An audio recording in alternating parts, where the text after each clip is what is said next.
Leer a Darwin no estaba en mis planes. Si quieres ser un verdadero buscador de la verdad, es necesario que dudes, al menos una vez en tu vida, en la medida de lo posible de todas las cosas. René Descartes. El darwinismo es la base teórica de todas nuestras creencias sobre la evolución. Es por lo que creemos que la vida es competencia. Y como lo dice la ciencia, ya no nos planteamos nada más. Pero resulta que la ciencia no es una, y hay científicos que dicen todo lo contrario. En este artículo comprenderás por qué lo natural no es competencia, sino cooperación y equilibrio, y descubriremos que Darwin no era científico. ¿A que no te lo esperabas?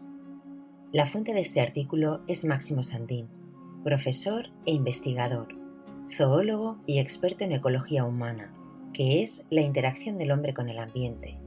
Sandin encontró inconsistencias en la base teórica convencional, en el darwinismo. Se pregunta por qué se sigue manteniendo una visión de la naturaleza cuyo origen estaba en un contexto cultural muy concreto, en el siglo XIX, la época de la expansión colonial británica y de la Revolución Industrial. Profundizó en el estudio del libro de Darwin, cuyo título en su origen era bastante largo: El origen de las especies por medio de la selección natural o el mantenimiento de las razas favorecidas en la lucha por la existencia. Un título, por cierto, muy significativo. Justifica el éxito que tuvo en las clases acomodadas victorianas. A los poderosos, la selección natural les interesaba mucho.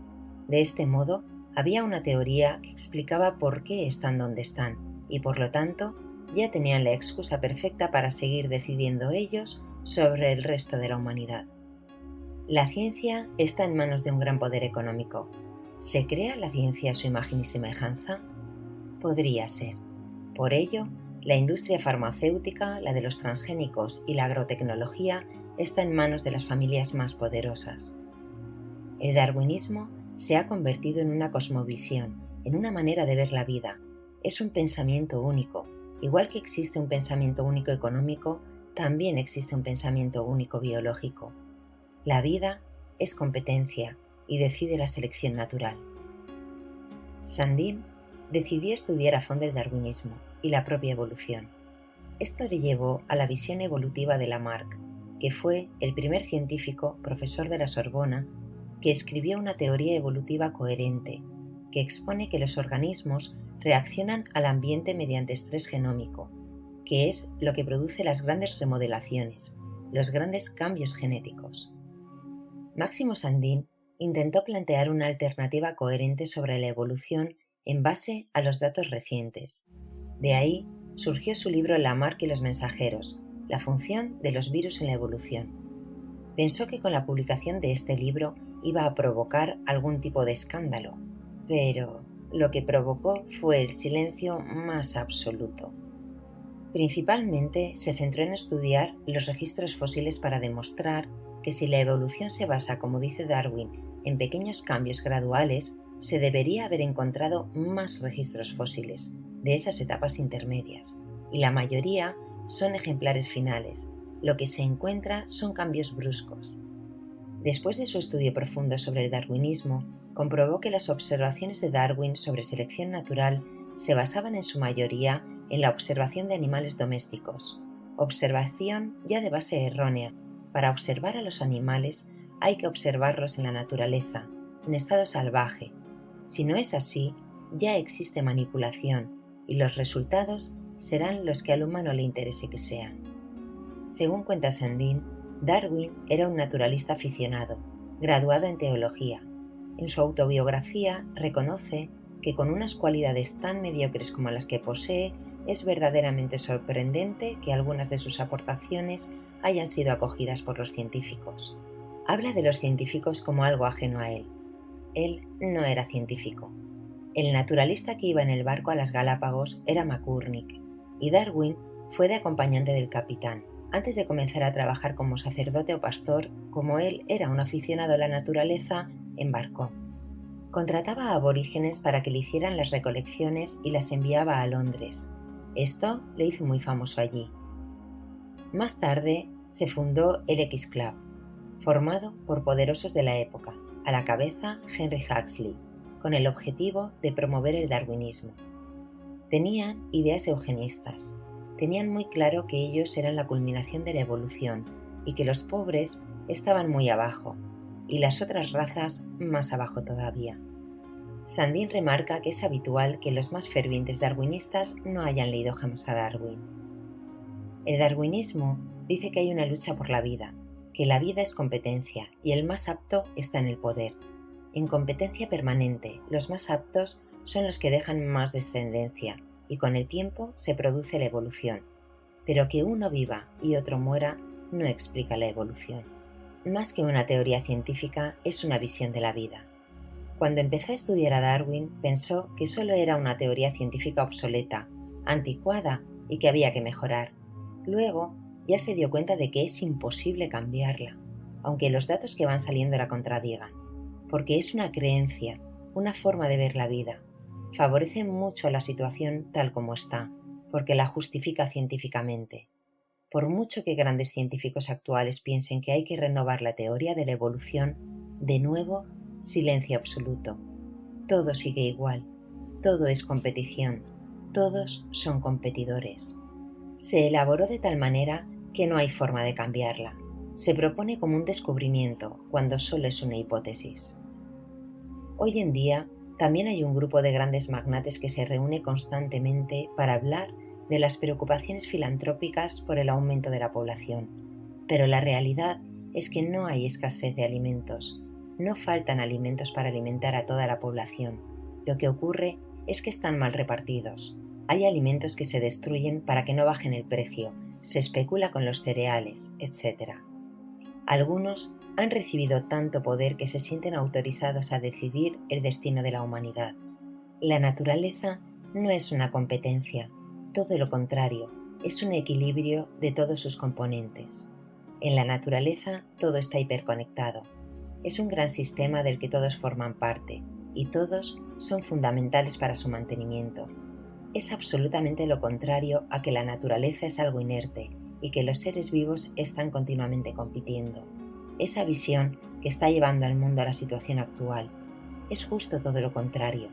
Todos los componentes de la vida, al igual que todos los componentes de los genomas, son fundamentales. No hay basura en el ADN. Así pues, todos los componentes de la vida son fundamentales. Lo que hay que hacer es no desestabilizarlos. Por lo tanto, según la explicación de Máximo Sandin, la evolución viene por los grandes cambios de organización debido a elementos ambientales, como catástrofes naturales o la inversión de los polos magnéticos terrestres, lo que deja a la Tierra durante un periodo de tiempo sin la protección para las radiaciones solares que son muy dañinas para los genomas. Se sabe experimentalmente que cuando sometes a los genomas a radiaciones se produce estrés genómico, que son saltos y cambios en los elementos móviles de dichos genomas, y esto forma cambios organizativos, cambios bruscos en los genomas. Los cambios se producen durante el desarrollo embrionario, de golpe, en una generación, y esto explicaría lo que se ve en el registro fósil, los cambios bruscos. Por lo tanto, el organismo está preparado no para luchar, sino para mantenerse en equilibrio. La vida es el resultado de la integración de componentes, de bacterias y virus. El origen de estos no se sabe. Ya estaban en la Tierra antes de que la vida fuera posible. La evolución se ha producido, como revelan los registros fósiles, con periodos de poco cambio en la morfología de los organismos, extinciones y apariciones de morfologías nuevas. Esta es la evolución que, según Máximo Sandin, se debería llamar de transformación, porque son cambios bruscos. Por lo tanto, la conclusión más coherente es que la evolución se produce por cambios bruscos en el programa embrionario debido a estrés ambiental. No es gradualmente, no es al azar, no hay aptos ni menos aptos, todos los seres vivos somos iguales. Lo que hay que hacer es vivir en armonía con la naturaleza y entenderla, no manipularla, porque no se pueden controlar los efectos y pueden ser muy peligrosos. Hay que devolver a la biología su carácter de ciencia como tal, porque ahora mismo es una especie de tecnología para ganar dinero. El servicio de la biología debería ser que comprendamos que hay muchas cosas que no sabemos y nos debería advertir sobre los experimentos que se hacen manipulando, ya que no hay manera de saber las consecuencias. Si estropeamos las cosas, la respuesta puede ser muy peligrosa. Es lo fundamental que nos debería transmitir la biología. El principio de la naturaleza es la armonía, en la que todos sus componentes son necesarios. Entre todos los seres vivos se crea un equilibrio natural, y si se desequilibra, la forma de volver a equilibrarse puede tener elementos devastadores para una civilización. No debemos incordiarla. Las civilizaciones antiguas conocían mucho mejor la naturaleza que los hombres modernos, que piensan que la pueden dominar, controlar y manipular, y como se está viendo, a la naturaleza no hay quien la manipule sin consecuencias. Que los animales compitan no tiene nada que ver con los cambios de organización para que surja la evolución. ¿De verdad los más aptos son los que perpetúan la especie? Breve historia contada por un guarda de un parque natural. La berrea de los ciervos. Mientras los machos más fuertes y grandes compiten por las hembras, los machos más pequeñitos que están al margen se ponen morados. Las cosas son como son y no siempre como nos las han contado. Si te ha interesado, te recomendamos en primer lugar leer a Darwin como hizo Máximo Sandín, aunque no estuviera en tus planes. Los libros de Lamarck y, por supuesto, los libros de Máximo Sandín, Lamarck y los mensajeros y Pensando la evolución.